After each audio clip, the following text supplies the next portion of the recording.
Yo, check it, got that new fire straight from the underground. What you need? This that real hip hop.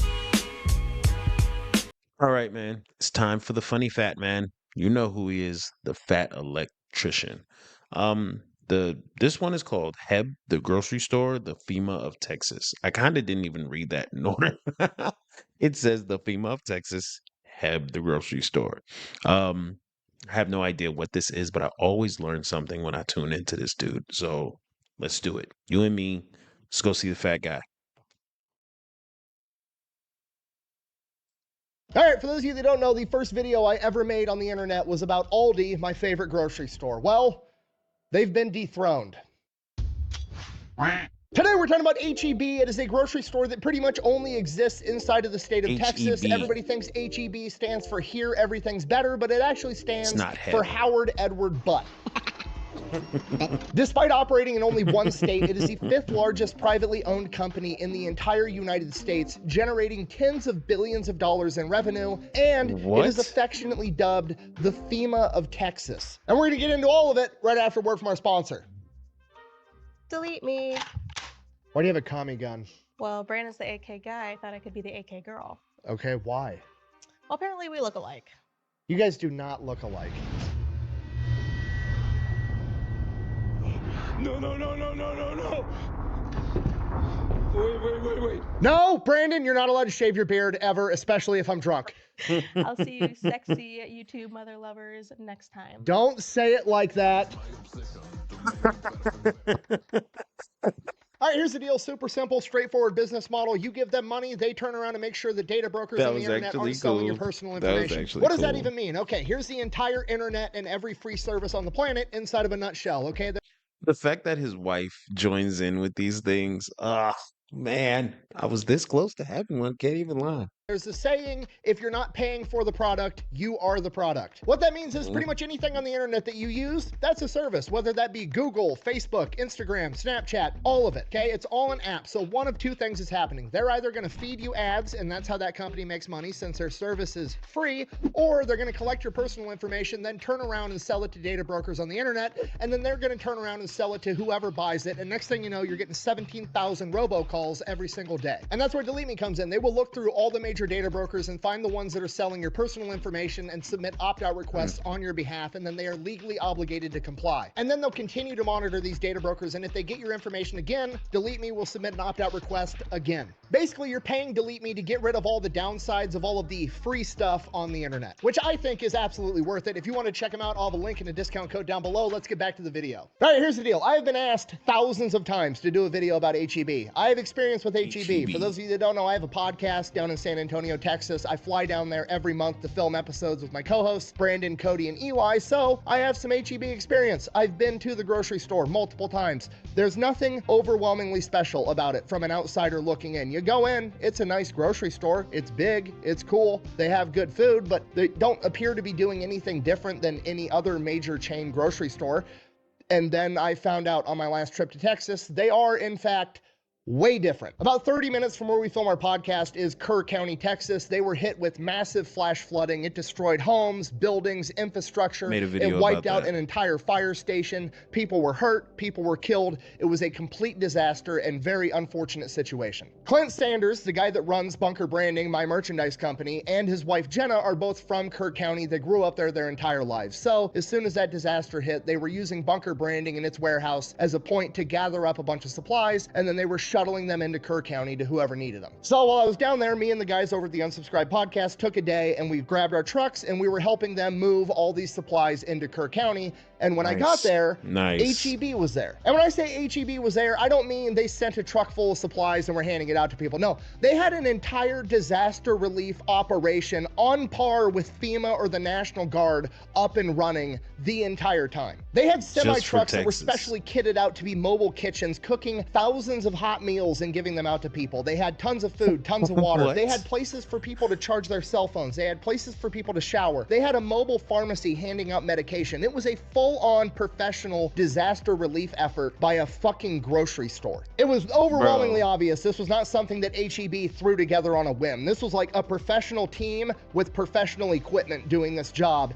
and it's ran by a grocery store. So naturally, I had some questions. So I started asking the people around, and that's when I find out that, you know, they all love HEB. They're literally nicknamed the FEMA of Texas, and HEB responds to natural disasters in Texas and the surrounding area usually faster than the United States government does. And that's great. That's awesome. They're doing fantastic things, but my business brain is like, how in the fuck is that possible? Because I know that grocery stores are one of the most cutthroat, razor-thin margin industries that you could possibly operate in. Hy-Vee, for example, which is like the major chain grocery store in the Midwest, operates on a 1% profit margin. For every dollar they sell, they make 1 penny. So how on earth is HEB making so much money selling groceries that they're able to basically fund their own version of FEMA and do all this charity work? Clearly, they're doing something different than everybody else, and I was determined to figure out what it was, so... Bro, HEB Disaster Relief. We're only 5 minutes in, and we have to tune in for this, bro.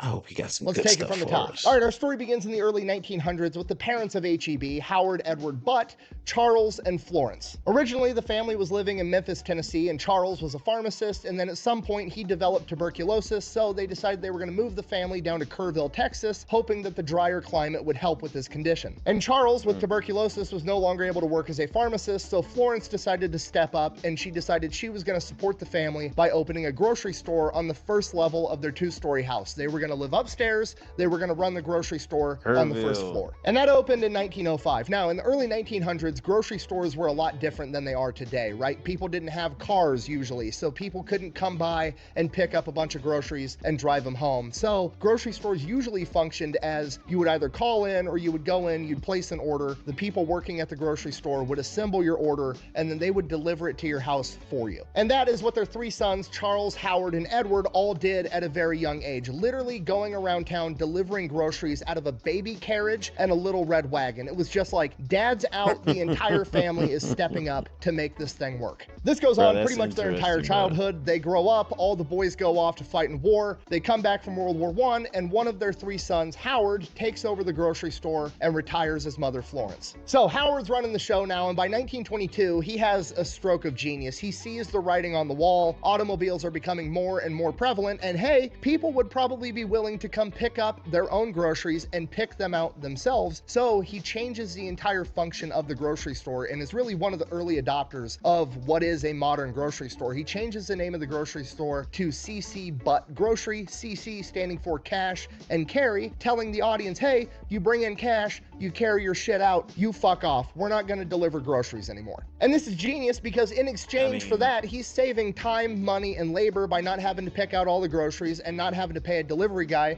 to go take the groceries to your house, so he can offer the groceries cheaper than anybody else is able to. So his grocery store becomes very popular in the surrounding community. And on top of that, the way the old grocery store functioned, they didn't have debit cards and like writing checks and stuff. So when you were, you know, calling into an old grocery store, placing your order and having it delivered to your house, they would just send you a bill at the end of the month, which as bills work, you know, sometimes people don't pay them or they order shit and then they can't afford it later. So a lot of the time when you were running these old grocery stores, you just wouldn't get paid on time or you wouldn't get paid at all. But now the customer is paying when they pick up the groceries, so he doesn't have to worry about going out and collecting debt anymore either. So it's just a better business model all around, and he's one of the first people to ever do it. From here, business is going great. He's well established in his local community. Everybody loves him. So Bro, to take your business from one level and elevate it, especially when times are changing, like that's the way to go when it comes to a business plan, bro.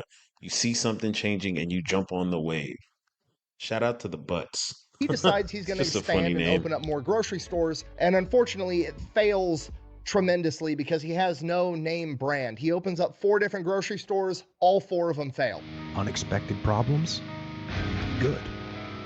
We have the opportunity to figure out a solution. And because this guy's a business genius, he realizes it's not his company, it's not the way he does things, it's not the way he runs things. He just doesn't have the right marketing. He doesn't have the name brand. The name brand at this point in time is Piggly Wiggly. And lucky for him, Piggly Wiggly is a franchise. So what he does is he actually buys the rights to use the name Piggly Wiggly in 3 separate locations, and he opens up 3 Piggly Wigglies, but he runs them the same way that he runs his grocery store, CC Butt Grocery. And they do great. So then he ends up buying out 3 more Piggly Wigglies that are already built, and he starts running them the same way. Then he opens up another one. And then once they're established and matured in the community and everybody knows how this new form of grocery store operates, then he changes the name over over to CC Butt Grocery.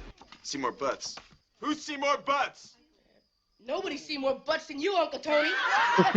It's like grocery store guerrilla warfare. It's fucking beautiful. That's By 1935, all the actually other fire, grocery stores are doing the same thing he was originally doing, so that wasn't really special anymore. So he renames the grocery stores again from cash and carry because it's no longer needed. It's just obviously implied at this point. So he renames it H.E. Butt, Howard Edward Butt Grocery. Hilarious. I'm trying so hard not to make fun of their last name, but he keeps picking the worst possible names possible. Not laughing at their last name. I just have a nervous laugh. A little nervous, that's all. Butt. He Butt. Just, yeah. Always he Butt. So from here, Howard continues expanding. He's got the grocery business dialed in. He knows how to run a successful grocery store. So he's got two options. Yeah. He can just keep expanding and keep doing what everybody else is doing, or he can keep innovating, and he chooses to keep innovating. All the other grocery stores at this point in time are basically just a middleman, right? They buy products from these big manufacturers, and then they mark them up and they sell them. They take their profit, they call it a day. But Howard decides he's going to be one of the first grocery stores to ever start vertically integrating. He's going to be one of the first to start offering a store brand product equivalent. So he opens up a bakery, he opens up a canning facility, he starts making some of the products that he's going to sell inside of his stores. Now, this in itself isn't that revolutionary because other companies have done this before, but Howard takes it a step further, and what he ends up doing is he submits everything to blind taste testing against the big name brands. He doesn't want the HEB knockoff product to be a knockoff product. He wants it to be just as good, if not better. So his brand is actually premium, and he's still able to sell it cheaper. This obviously works out really great, so he smart, just bro. keeps expanding, opening more grocery stores, more vertically integrated things. He's running his own warehouses, everything. And then in the HEB 1930s, one of Foods. his warehouses gets wiped out by a hurricane. And unlike everybody else affected by this hurricane, Howard decides he's going to keep his grocery stores open, and he's actually going to get involved with the disaster relief, starting the company tradition of helping with natural disasters inside of Texas. Fast forward to World War II, Howard is now basically a major food manufacturer as well, so he uses his canning facilities and bakeries and everything else to help with the war effort, getting food to the front lines. Then World War II ends. Bro, I know for a fact he tapped in with like the local people who grow food. Like that's another thing. Like you tapped in with your whole local farm industry. Howard renames the company from H.E. Butt to just what we know today as HEB, and he becomes one of the first grocery stores to invest in a frozen food section. And this is one of those things that doesn't seem like a big deal. It seems like something fairly obvious, but right at the end of World War II was when mass refrigeration really started to come out. People started to have freezers in their homes, so being one of the only places where you could go and buy a tub of ice cream and bring it back home was a humongous fucking deal. When the fuck did we get ice cream? I cannot stress to you enough how insanely popular ice cream was in the years leading up to, during, and right after World War II. It's one of those things that kind of flies under the radar, but have you ever noticed with like senior citizens today that there's a humongous ice cream culture? Like they all love having ice cream with dinner. They all had like ice cream socials back in the day. It's all because of Ice history, cream right? Because social? during Prohibition in the 1930s, all these bars basically woke up one morning and the government said, hey, guess what? You can't sell booze anymore, which is the only product that you were selling. So bars all over the country overnight basically had to turn themselves shakes. into soda shops and ice cream parlors. And those soda shops and ice cream parlors are what filled the social void that bars left behind. So ice cream became incredibly popular. And now one of the only love places ice that cream, you can bro. go buy it in bulk in the entire United States is a grocery store in Texas called HEB. From here, he Is there a continues to reason for the dominate the brand? Texas market, expanding like wildfire. He tries to go out into other states, but after a couple of years, they close those grocery stores down and decide they're just going to stay inside of the state of Texas. They decide rather than expanding HEB all over the country, they're just going to completely dominate the grocery industry at every level inside of their home state. And what I mean by that is everybody knows when it comes to grocery stores, you've kind of got your tiers of grocery stores, right? You've got your like lower income budget grocery stores where there's a lot of off-brand products, but everything everything's significantly cheaper. Then you've got your like legitimate grocery stores, which is kind of like what HEB or Hy-Vee or Safeway is. And then you've got your big department stores like Walmart that sell a bunch of shit and groceries. HEB is like, fuck it, we're gonna be all three all over the entire state of Texas. So they open up HEB Plus, which is like a Walmart type store. Then they have their normal HEB. Then they have Joe V's Smart Shop, which is their discount low income grocery store. And then they have HEB Central Market, which is like your upscale farmers market, fancy bougie grocery store. So they're selling groceries to absolutely everybody. And this is absolutely genius because when you start running a business across state lines, all the rules change. Right now, if you're operating in 50 states, that's 50 states with 50 different laws, and you've got to transport the equipment from your factory in Texas all the way up to Rhode Island, and it just turns into one gigantic fucking headache, and you're hiring 2, 3, 500, 1,000 people just to know all the rules and regulations for every single state. HEB is like, fuck this, we're just gonna own the entire state of Texas. And you know what? It works because Texas is fucking enormous. It's basically its own country inside of the United States. And you're like, oh, fat electrician, chubby electrician guys, fucking exaggerating. No, I'm not, okay? Ukraine is the biggest country in Europe. It's almost the size of Texas. So just by dominating one singular state, Texas, in the United States, they can be one of the biggest grocery providers in the world because Texas is so fucking big. Now, by the 60s, 70s, Howard is getting up there in age. It's time to retire, time to let everything go. So he achieves the real American dream of building an enormous company and then taking it public, cashing out, making millions and millions of dollars so he can go fuck off and do whatever for the rest of his life. No, I'm just kidding. He achieves the real American dream of building something incredible and then handing it off to his sons and letting them take over the reins so he can sit back, relax, and watch his sons continue to kick ass for the rest of his life. And that's exactly what they do. They continue vertically integrating the company. HEB now owns the biggest milk processing plant in the state of Texas. They own an ice cream factory. They own multiple manufacturing facilities. They own over 400 grocery stores all over the state of Texas, and they have that entire community on fucking lock. They are literally a grocery store chain that operates in one of 50 states, and somehow they are the 5th largest privately owned company in the country, bringing in over $46 billion a year. So while the rest of the competition is going out here hiring guys with business degrees that know what they're doing, aka cutting a bunch of corners to maximize profits, being very short-sighted about everything, his sons are out here building an empire that's gonna last forever. And you wanna know what they do with that empire? A bunch of good shit. It's legitimately a good place to work, according to every source that I could possibly find. Like Walmart, for example, their competition is in the lowest 35% of employee satisfaction and retention rate. HEB is in like the top 5%. 50% of HEB employees said they would not take another job in a similar field if they offered them more money. Technically now the Butt family only owns 90% of HEB. The other 10% they gave to the employees. So every year, every employee, even the part-time ones, if they work 1,000 hours, gets a bonus check at the end of the year for whatever their cut of the corporate profits are. And on top of that, they do a ton of charity work. They donate millions of dollars a year, not just to disaster relief, but to education funds. They donate back into their communities, back into the employees themselves, and they're well known for being one of the biggest retail chains to give small companies a chance. They're well known for letting small companies that are either owned or started up by disenfranchised people or founded in Texas or founded by veterans to get inside their stores probably sooner than they should to help those companies have a chance at competing in the marketplace, which is, you know, a great plug because I know of an energy drink company founded by a bunch of veterans. Let's go. That would look pretty good inside of HEB. Is that a shameless plug? Yes, and it's the choice of a new generation.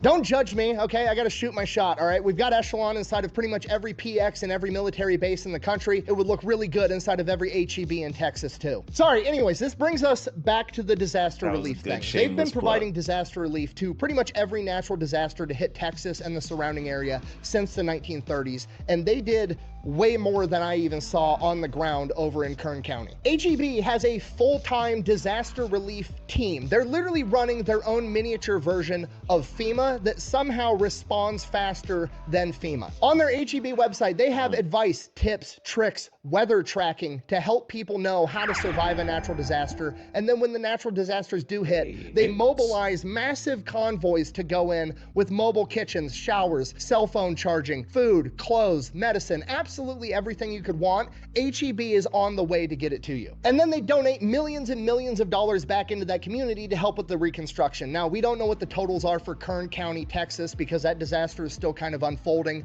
and just now getting addressed. But in 2017 with Hurricane Harvey, they donated $6 million towards reconstruction, had 60,000 hot meals distributed, and 150,000 cases of water. Which raises the question, how in the fuck are they able to do this? Because like I said, grocery stores are the most cutthroat, razor-thin margins that you can imagine. Literally like a 1% profit margin on product. How do they have tens of millions of dollars to donate back into these communities and then have a full-time emergency response team on hand whose entire job is to track the weather and respond to natural disasters for their community? I, for the life of me, could not figure out how they had the money to do this. So I dug and I dug and I dug and I finally figured it out.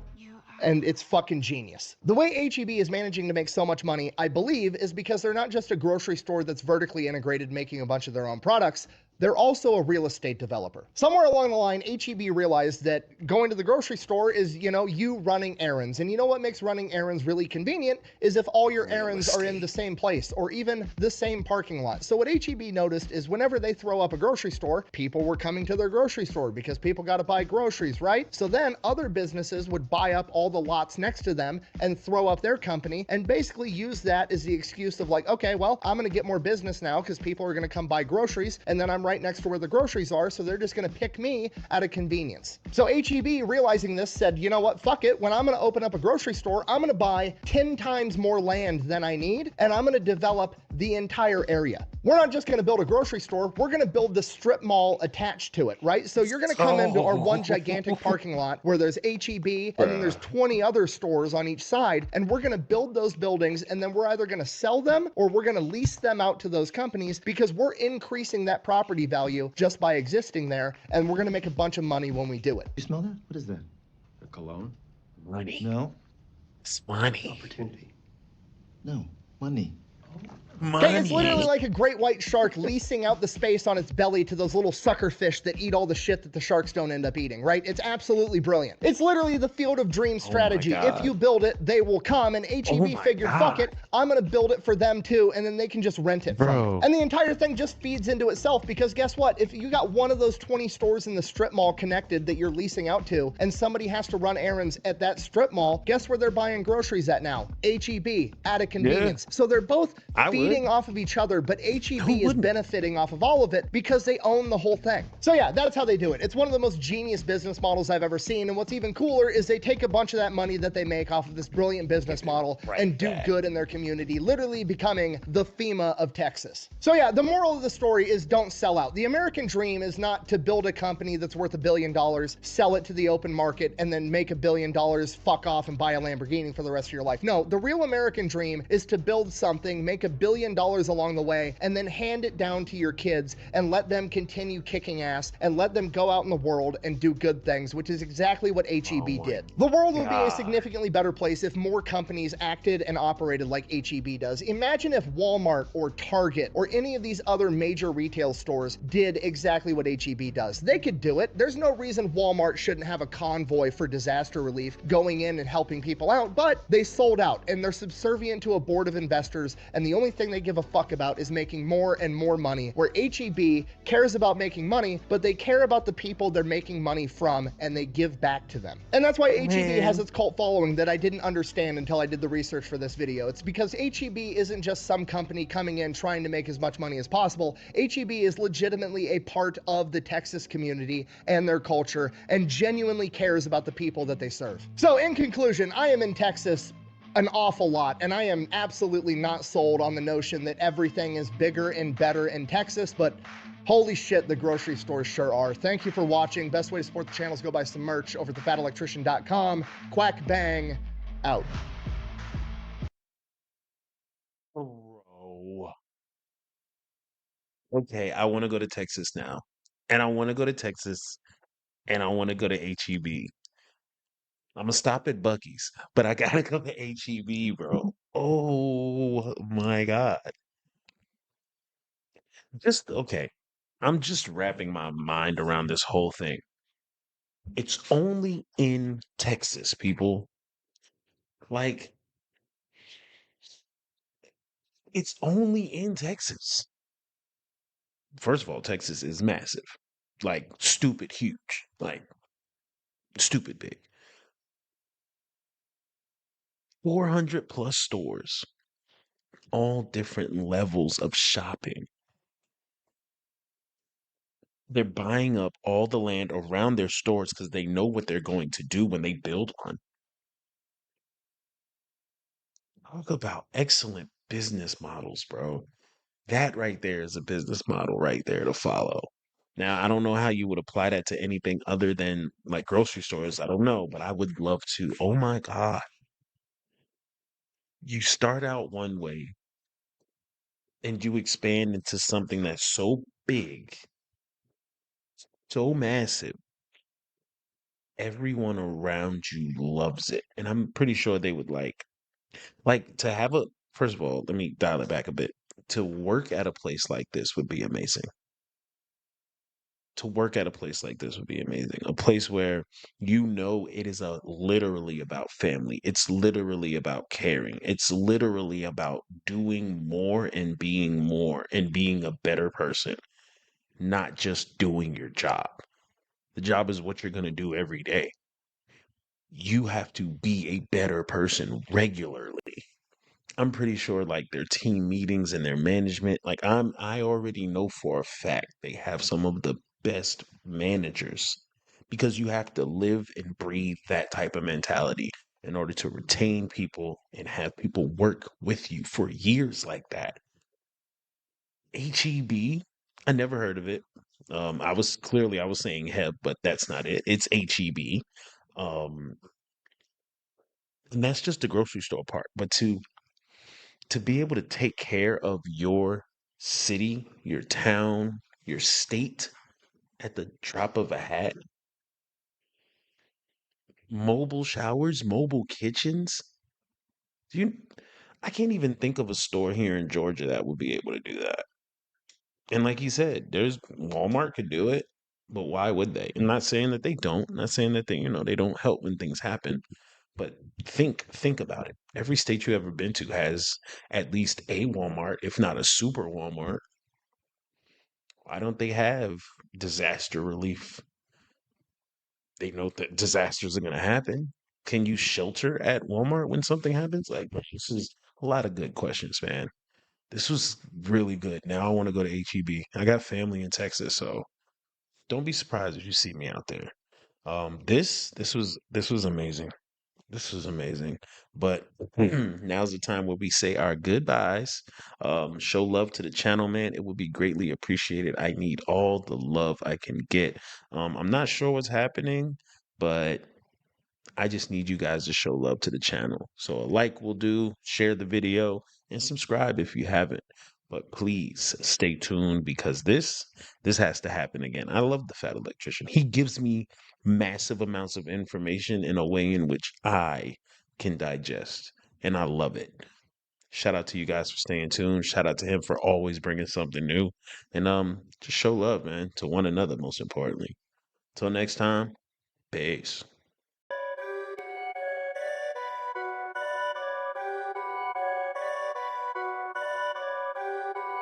Perfect.